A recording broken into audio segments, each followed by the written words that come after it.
we're live. Welcome to Culture Talk. Today's topic is globalization killing languages? And we're here with Moran. And I'm sorry, how do you pronounce your name again? Lenore Grenoble. Lenore Grenoble. Okay. Mm-hmm. Would you mind introducing yourself? Sure. I'm a linguist at the University of Chicago, and I specialize in India and Greenland, and I actually specialize in Arctic Indian languages, but I look at issues language in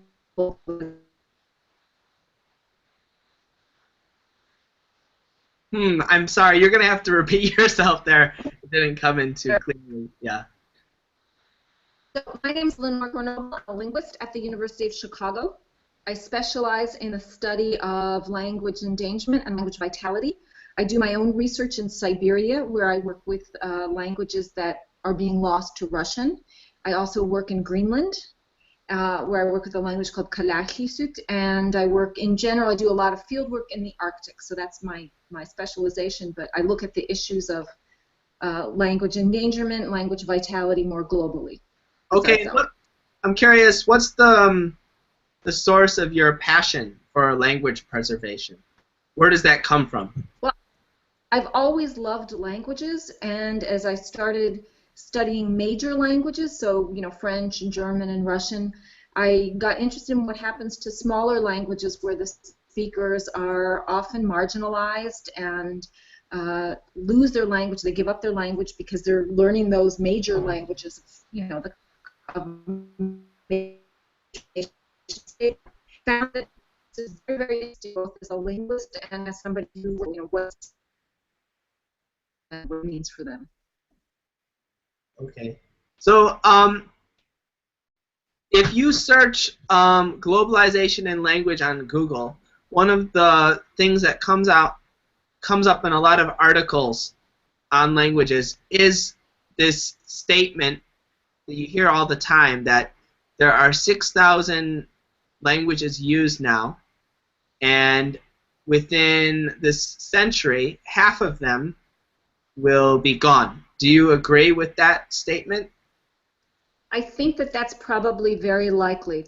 We don't know exactly how many languages there are. Most linguists would probably put it closer to 7,000, but we're definitely losing a lot. People are stopping to speak them. Some of that's being offset by something we've noticed in the last few decades, but it's increasing momentum among communities to hang on to their language, to revitalize it, to find new ways to keep it alive. So people are pushing back against it, but nonetheless, I think we will lose probably half of the languages is a conservative estimate. Okay, and fundamentally, what's the value of preserving languages? Because there's some people I talk to that have a very practical perspective on language. They say, oh, so what? What's the big deal? So what is the big people? Yeah, so the people who think it doesn't matter tend to be speakers of major world languages. So most of the world speaks one of 10 languages. And it's the people who are losing their language who they often feel a loss of identity, a loss of their cultural wealth. There's a lot of sort of general well-being happens to be, I think surprisingly for speakers of English or Spanish or Mandarin, a lot of well-being is linked into knowledge of language. So the people themselves feel pretty strongly about that.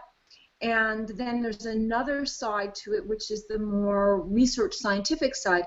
When we lose languages, we don't know about those languages. And the information of the languages is really important to understanding the human mind and to understand, sort of the breadth of things that language can do. And then there's some very practical reasons that we want to know about a lot of languages.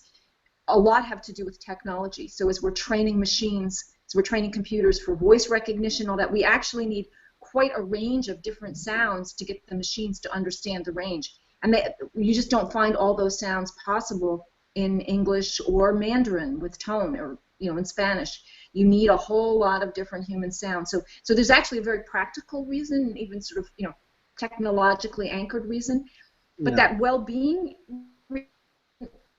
is really compelling once you start to see that the communities that are working to hang on to their language, they often show improvement in school testing scores, in all sorts of other social indicators of well-being. So it's all linked together. So you mentioned that there are 10 languages that most of the world population speaks. And among those 10 languages, I'm curious, some of those languages share similar roots, right? So it's even more limited on what language roots. So how many language roots so how many language families? It's probably, you have Mandarin is the top language, so that's different than, but the second and third are English and Spanish. Different counts put them in different places. Hindi's very high.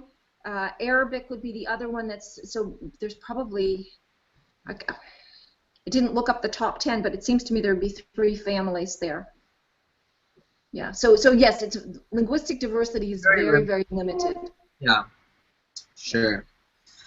Okay, well let's, I'm going to begin this with the first question that I was wondering about. Is the wide use of English killing off other languages? Is it English, or is it simply globalization? Or are those synonymous with each other? I think that English is a factor.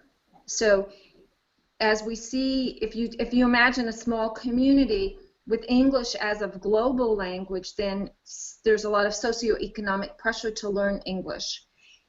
For some communities, that means if English is also the national language, say in the U.S., Native American languages are all in serious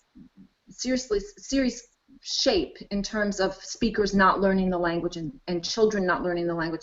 So those communities feel pressure to learn English. If you're in a place outside a country that doesn't have English as a language, say you're learning Spanish in the schools and for the government, then there's also pressure to learn English on top of that, and the indigenous language kind of gets lost in the shuffle. There's no reason in terms of the human brain that would be the case. The human brain is amazing in its capacity for multilingualism, but these social pressures and economic pressures push towards English. So definitely English is the international global lingua franca now, and that there's a lot of pressure from English to learn that and not the other language, not the indigenous. Historically, there's been other lingua francas. For example, maybe French may have been a major language used between countries. They said that was a language of diplomacy. Could we parallel those historical movements with what's going on today? Or have we reached some age of technology where we really can't compare it to any past lingua francas like Latin or whatnot? Yeah, I think that the spread, because of technology, the spread of English is much greater than anything we've ever seen historically. Right now I'm speaking to you from Morocco in English. We couldn't have done that when French was the world's lingua franca. That kind of instantaneous communication didn't happen. Mm-hmm. So technology has made it possible for a language to spread in unprecedented ways. Mm-hmm. It doesn't mean that this is the only lingua franca we'll have of this magnitude. As I said, Mandarin, there's considerably more speakers of Mandarin than there are of English right now, but it hasn't taken on as a global lingua franca the way English has. So it's hard to say what will happen, but no, I don't think we've ever seen anything like this historically. Do you think as the world economies become closer, like with China hearing economically in terms of size surpassing the U.S., there being more equality between countries, do you think there's a chance that English could sort of lessen in importance? Yeah, I think it'll be very interesting to watch and see what happens. Right now, the trend is all towards English. We don't see a trend toward people learning, outside of Asia, really,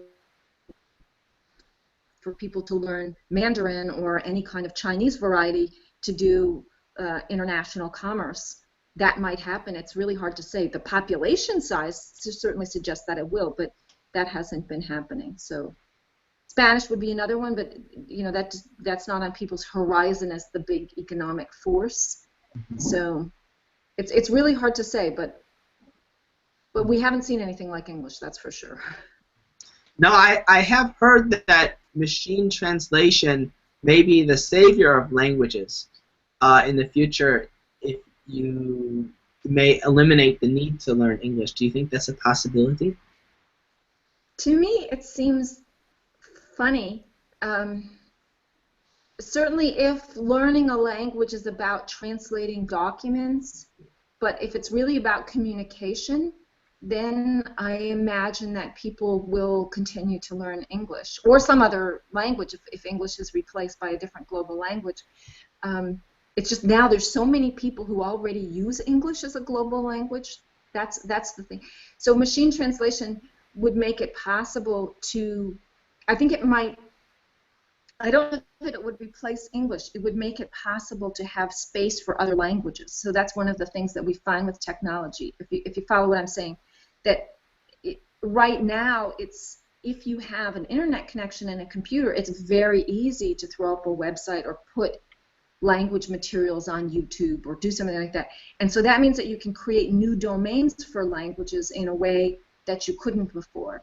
And so it's relatively easy for communities, rather before when everything had to be printed books or video cassettes, for example, or audio cassettes. It was more expensive just to produce them.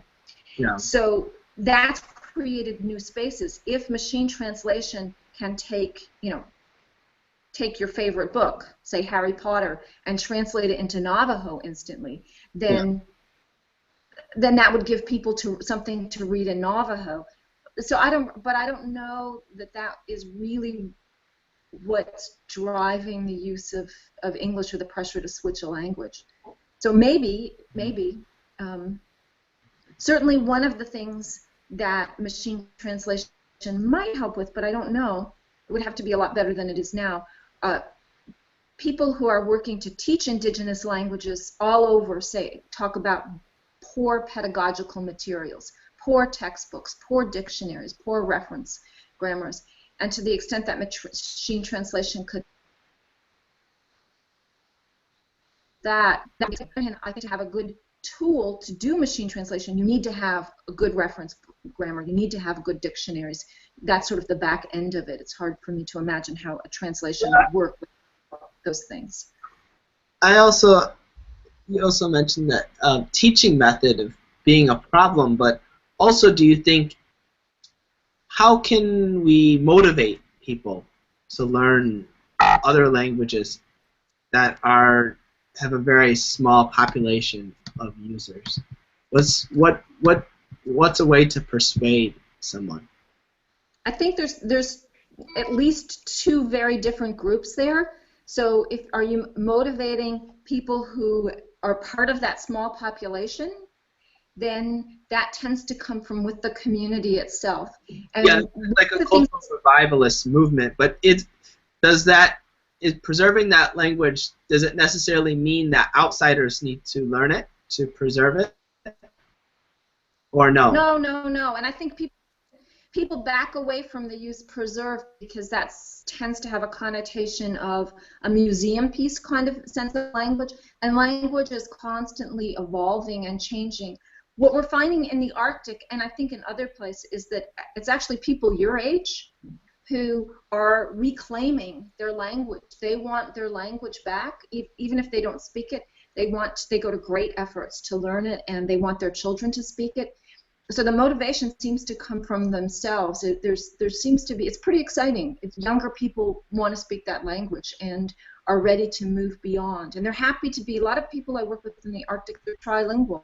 Canadian Inuit speak French and English and Inuktitut. Or in Greenland, they speak Danish and Kalaallisut and English, a lot of people. And they're happy to do that. So there's that motivation. I think for people who are members of large language communities who are monolingual, it's really hard to get them to be interested in learning a small language unless they're linguists or anthropologists, And Yeah. we get excited about language. Yeah. Yeah. Right. Okay. But that's okay. I don't think everybody needs to. So. Yeah, it's not. So you're saying it's not necessary for outsiders to learn it. It's more of preserving the cultural heritage of. Do you think there's a direct link between? Or I would say it's. Go ahead. I would say something like taking ownership of cultural heritage, and being a part of that. So, because again, that preserving suggests that it's always evolve. Taking ownership of heritage, part of a living thing that's part of your daily life, and people want to do that. It means a lot to people. Mm-hmm. To some people, not everybody, but to some people. Yeah, yeah. Okay, and then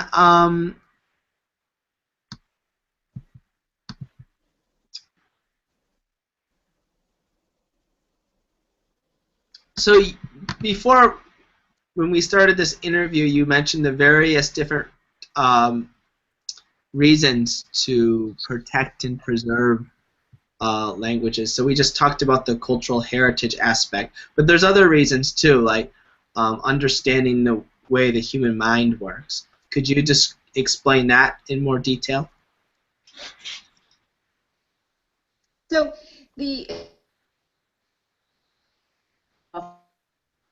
which is very different,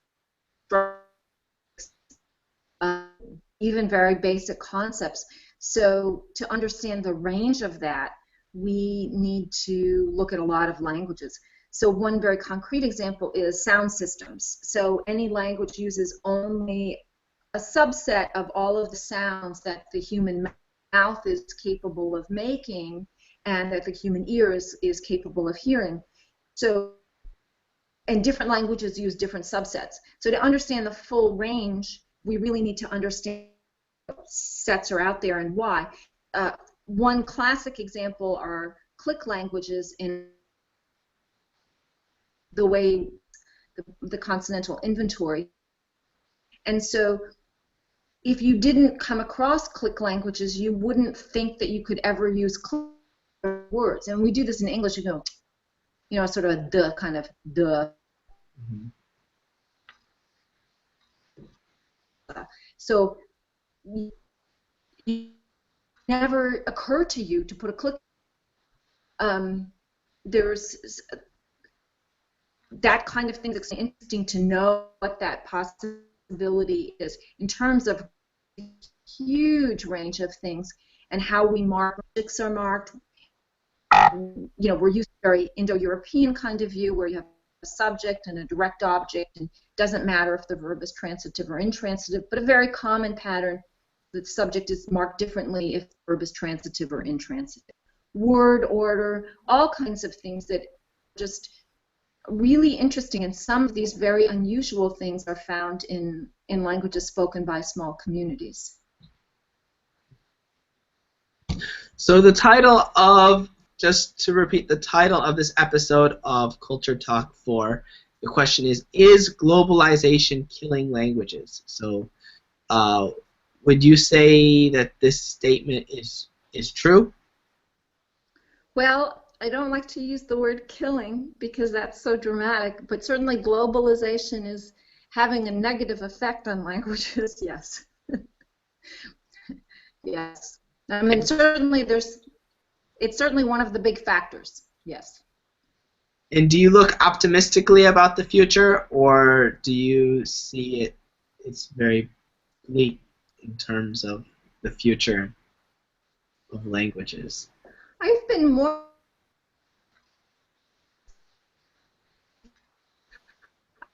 really impressed by groups doing some sort of language revitalization program. Yourself, you broke up a little bit there.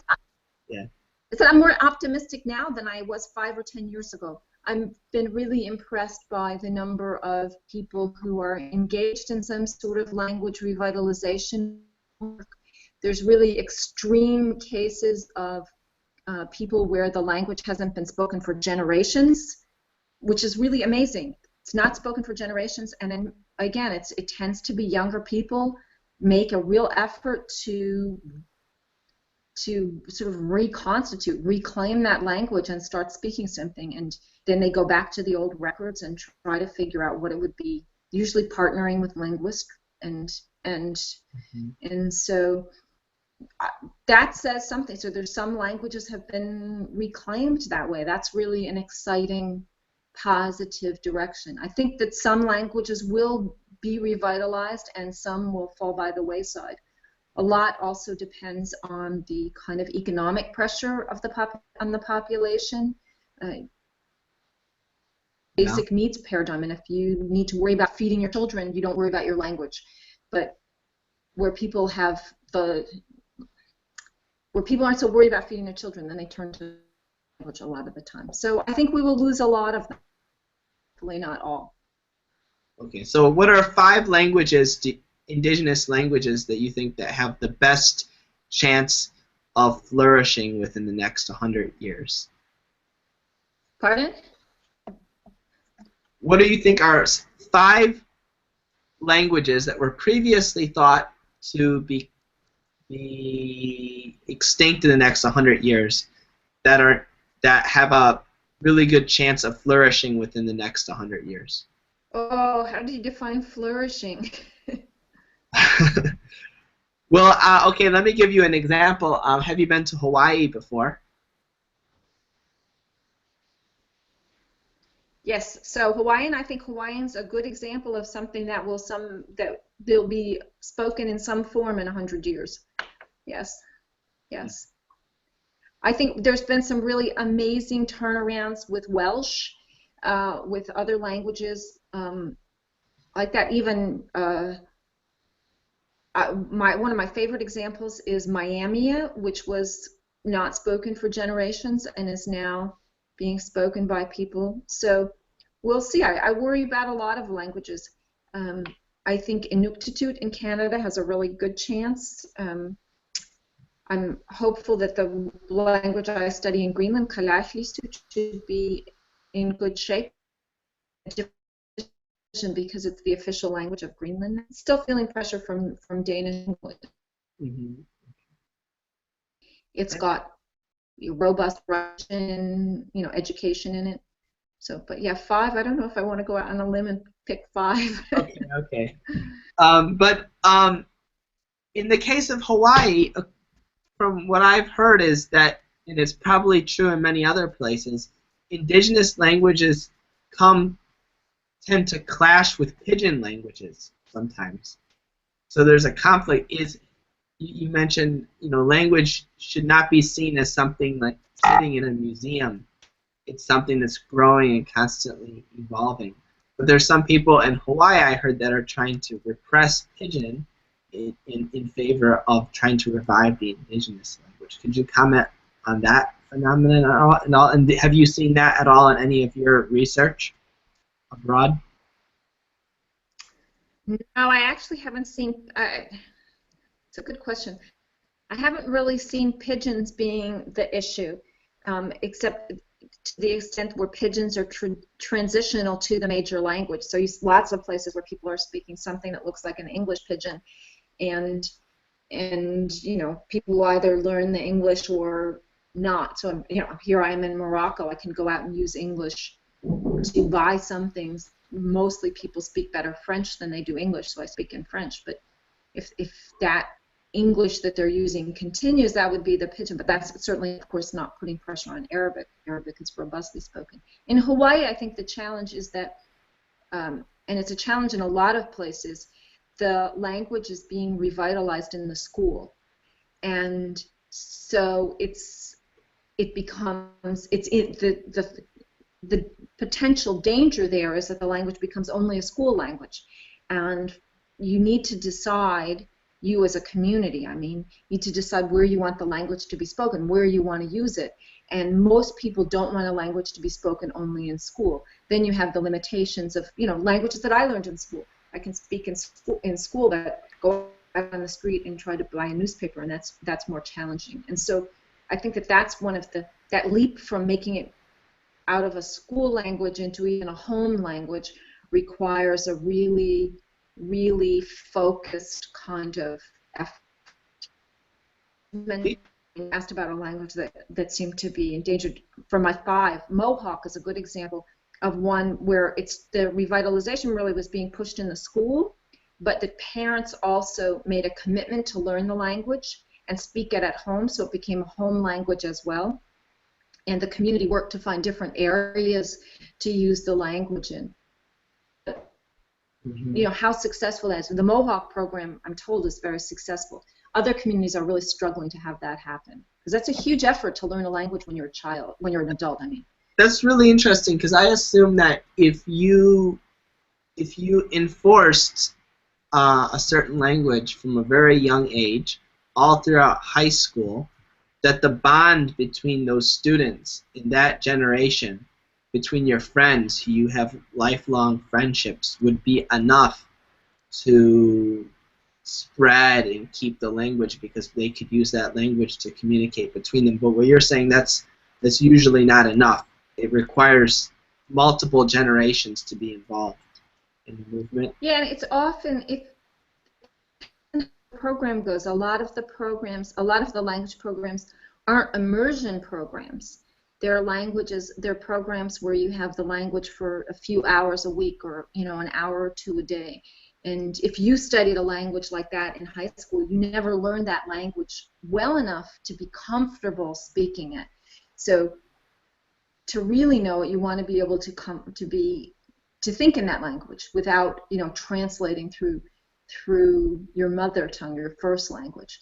Yeah. So what's interesting is where you'll see some studies show languages that are taught in the schools, and then the kids go out in the playground and they're using the other in the school. So it really depends a lot. But now there do seem to be the Hawaiian program is one is cited where there's a cadre of people who have come through and have bonded just in the way that you say, and become really sort of the key proponents of Hawaiian. So in some places it works.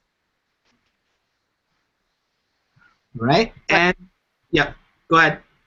I was just saying, you find it's hard once you start having children. You want to speak to them, and we need to be sure to teach people how to speak to children in a language too, because it's a little different, right? And you don't want to talk about math, or you don't want to use school language to talk to a little baby. So you really need to hit a certain level of fluency and comfort with the language to make it feel natural. Some people do it. I think it's really amazing when they do that.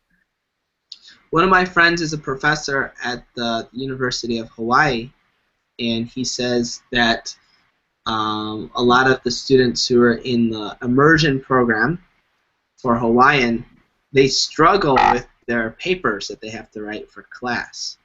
So that's another issue, right? If they spent their primary school education concentrating on that language, it could give them a serious disadvantage when it comes to higher education. Is that often a problem? Are they struggling to write their papers in Hawaiian or English? English, because yeah. Well, you need to learn to write in ideally you'd have both being taught both. Yeah. Mm-hmm. Mm-hmm. Yeah. That is something that happens. And okay, final question. What's the most rewarding thing about doing what you're doing with your research? Well, for me, I love working with people, and I have met the most amazing people in different parts of the world. I love about them, learning their cultures, learning their languages as much as I can. For me, that's definitely the reward. I've met amazing people everywhere I go who are really happy to teach me about their language, excited about it. That's definitely the most rewarding thing. Okay, I lied. I have one more question. I'm sorry. Because I learned Korean, and I know from my own personal experience living and studying in Korea that I would never be able to understand Korean culture to the level that I do now unless I learned Korean language at an advanced level. And for a lot of people, that's often not their attitude. They assume if there are many countries, Korea is not a good example of this, but there are some countries, maybe let's say, I don't really know very well, but Germany, where a lot of people speak English quite well. Some might argue, well, you can communicate with people perfectly fine. So what do you think is there a strong link between being able to understand a culture and then understanding the language at the same? How important is understand as knowing a language at an advanced level to understand a culture? I don't think you can understand a culture in a deep way without knowing the language. I agree with you, and I agree with your Korean experience. I think, with English, one of the things that's interesting is so much of the culture is out there now. So much is available in the media, and yet still you'll find people who are raised in non-English speaking culture. And certainly I don't understand British culture just because they speak English. It's a foreign culture to me. Mm-hmm. And you'll see people who are raised outside of the U.S., and there's all kinds of little cultural things. Even if they've been living in the U.S., they don't know they just don't know. You can surprise them. I think what's interesting with the endangered language communities is you're often finding people raised in a community where there's still certain cultural practices, and the culture is somewhat different, but they don't feel that they have full access to it. They feel that they've been cut off because they don't have the language. I think one of the things you said is really important is people underestimate how long it takes to really learn a foreign language, especially if you start as an infant, you would have no problem. You'd be completely fluent. Yeah, well, as you start old, I didn't hear what you said. yeah, continue. But once you start, if you start even as a teenager, it's at some level too late. It takes a really long time to really know the language and understand it and to really be fluent like a native speaker. That's probably too late. But it opens all kinds of windows into culture. There's very obvious kinds of things that are very different. You can look at different calendar systems. Some of the cultures I work with have 5 seasons instead of 4. It makes a lot of sense if you're in the Arctic and you understand that. Mm-hmm. Different ways of counting things. You don't need to use a base 10 counting system. Those things are quite obvious, but the subtle things are really very difficult to get at. And I think it's really hard to know the language. Right. And it's really hard. People that don't know the language, it's really hard to explain the subtle things, right? It's really, yeah. And do you find that frustrating? Because I'm sure some of the languages that you study, almost none of your peers around you, even in the academic community, they're not going to know the nuances of those languages. So is there a certain frustration that you have when... I think it's definitely hard to explain to anyone who's monolingual what you lose by not knowing another language or what you gain by knowing another language. I think it's really, really hard. I wish that we could embrace multilingualism. Lots of monolingual people are afraid that something bad will happen if you're bilingual or monolingual. All the evidence is to the contrary. There's huge processing advantages. There's huge cultural advantages. And if more people would be bilingual or multilingual, it would be really great. But yes, I get frustrated. And it's hard to explain unless you know it. But, so Americans are infamous for being monolingual, right? Yeah. There's a joke like that. I see Mona nodding her head there. So what is the American culture? What are we missing? We're missing so much, and I think it's easy to take a shot at Americans for this, but I think it has to do with large nation states where there's large monolingual populations. Russia's also bad about this. China's bad about this. We're missing understanding so much, and we're missing meeting so many great people who you can know at a superficial level on your terms, but you don't get to know them so well if you can't speak their language. So we're missing different worldviews, subtleties, a richness. a richness in the human experience. So Europeans, I think, are very bilingual. They often speak. It's not unusual for people to be bilingual. In fact, it's kind of the norm, right? So do you think they have some sort of advantage over Americans in some ways? I think so, and I think that they would say that they do.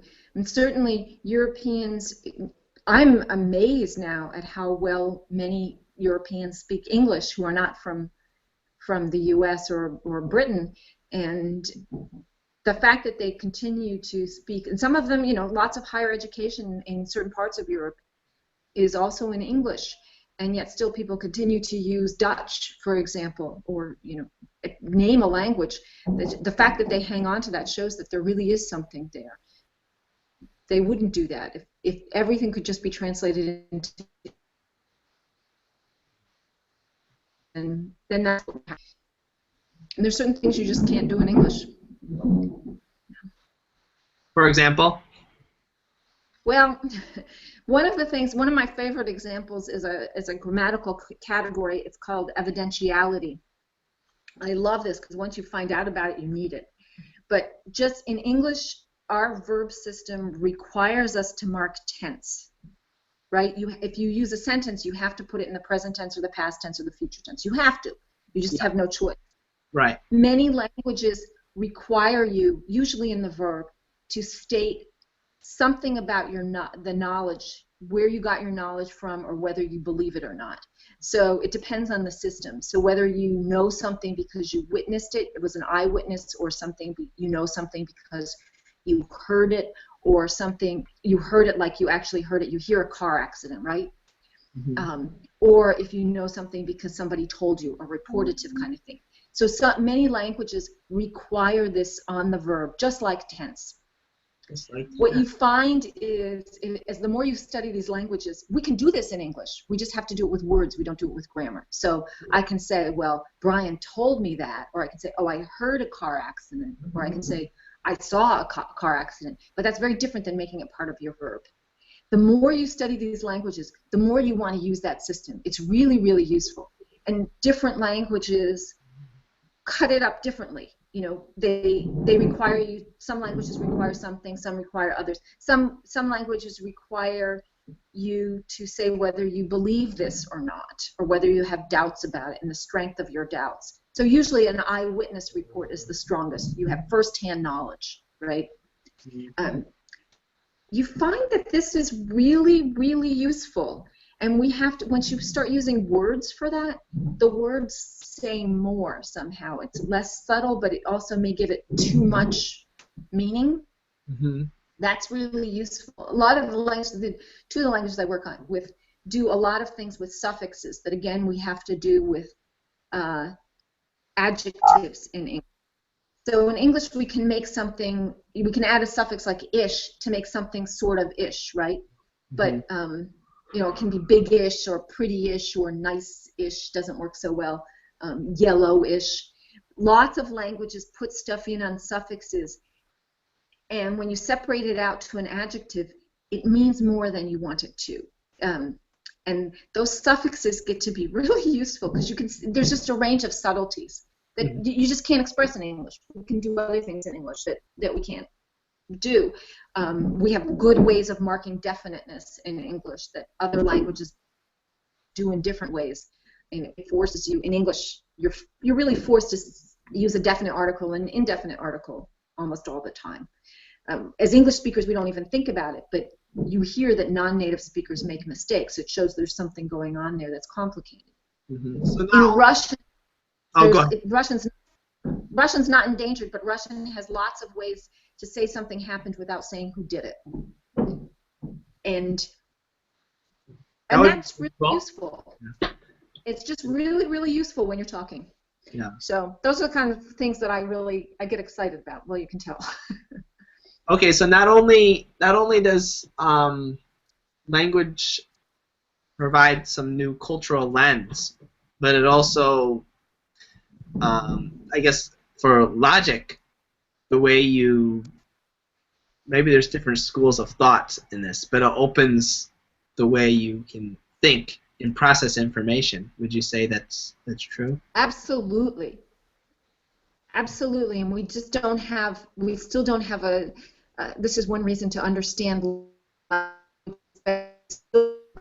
to talk about this when we can use formal logic and we can use different semantic systems to describe it, but we don't understand the full range of what's possible and how different cultures would use it. Mm-hmm. Yeah. Yeah. Language does that. That's one of the really interesting things. But it's even hard for me to describe. It's yeah.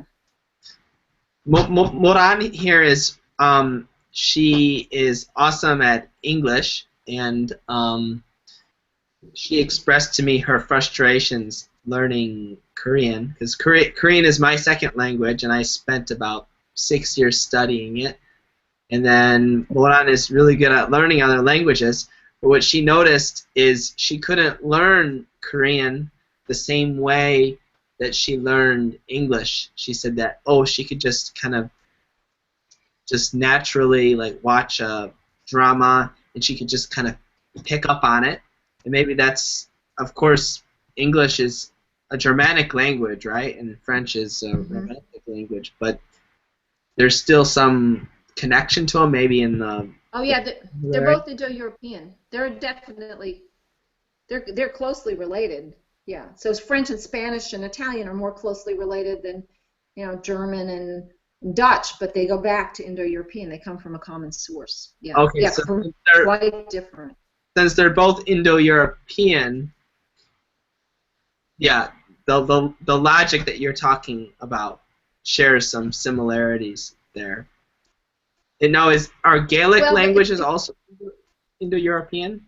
Does that count? It's the same. Gaelic they're Celtic languages. So there's the issue of the logic, and then there's the issue of the grammatical structures, and how those match up too. So Korean's really very different.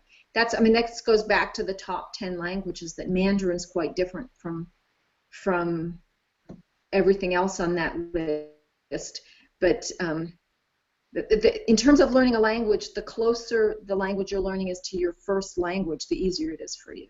Mm-hmm. So what I was leading up to is, do you have any advice for Moran, who's struggling to learn a language that's totally different than the languages that she learned in Europe, that have totally different root?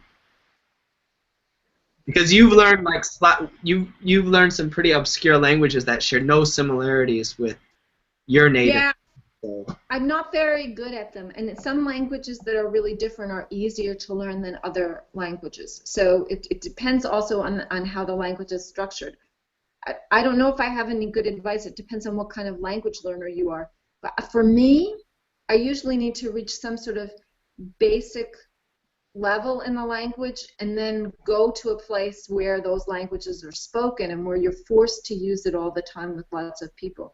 And then after an initial point of burning out and crashing and being very miserable, then I can come through and speak better.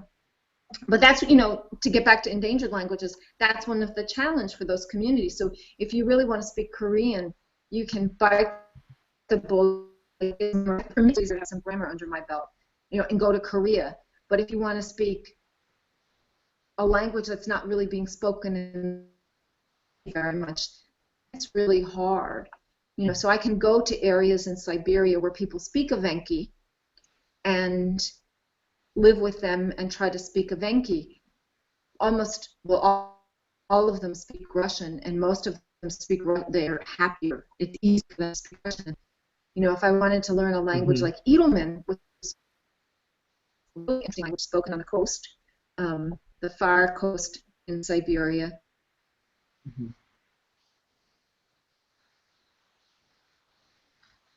To talk, so it's really robustly spoken. You have to get a lot of people who are really language learners speaking at the same time. So it'd be easier to learn Korean. Yeah, well, for me, what I find is that once I stop studying, and here's the danger: is becoming too comfortable with some of this. You get the basic tools that you need to communicate people. You get comfortable with that, but then you limit yourself when you stop studying. Whereas like when I went to Italy, I felt like I could easily pick up on the language really quickly. But in the case of learning a language that shares no common root with your mother tongue, I think you have to be constantly studying, right? You have to hit I the think book, so to speak. it takes an awful lot. Exhausting. Yeah, it's really exhausting. Yeah, I admire people who do it. I really do, especially people who are doing it just because that's what they want to do. I think it's really, it's my profession. That's one language that I study. I would love to be, but I'm not. Yeah, that's a lot of work. Okay. Well, Oh, I also have a question. yeah.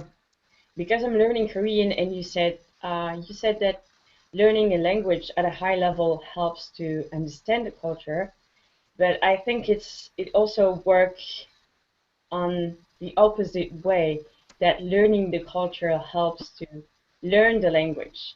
And I think my difficulties comes a little bit from that, because there are parts of the culture with which I'm not really comfortable to, especially gender roles. Yeah. And so I cannot really identify myself to the way Korean women speak, because sometimes I find it really too girly, and that's not really my personality. And so that's kind of hard for me to accept that. And I think that maybe it's a part of a part of my problem of learning the language. Maybe I have some like cultural barriers, and that's also what creates me all those difficulties in the language. I think that could be. I think what you're saying speaks to the fact that language and culture are just completely intertwined, and when you separate them, it's very hard. I know that for myself and for lots of linguists who spend time learning languages and working in places, you need to find one where the culture resonates with you. I realized it's not surprising that I work in the Arctic. I like cold places, actually. I like those cultures. I feel comfortable with them. I have a much harder time working in hot places. It seems really funny. I studied Wolof, and my daughter was in Senegal for a couple of years, and I went to Senegal, and people are wonderful, but the culture just it feels very different to me. So it's a really interesting point. There's something so close about language and culture. Yes. You can single out certain things like gender roles. It's hard to understand, but there's definitely a big link there, and that's really what this is all about.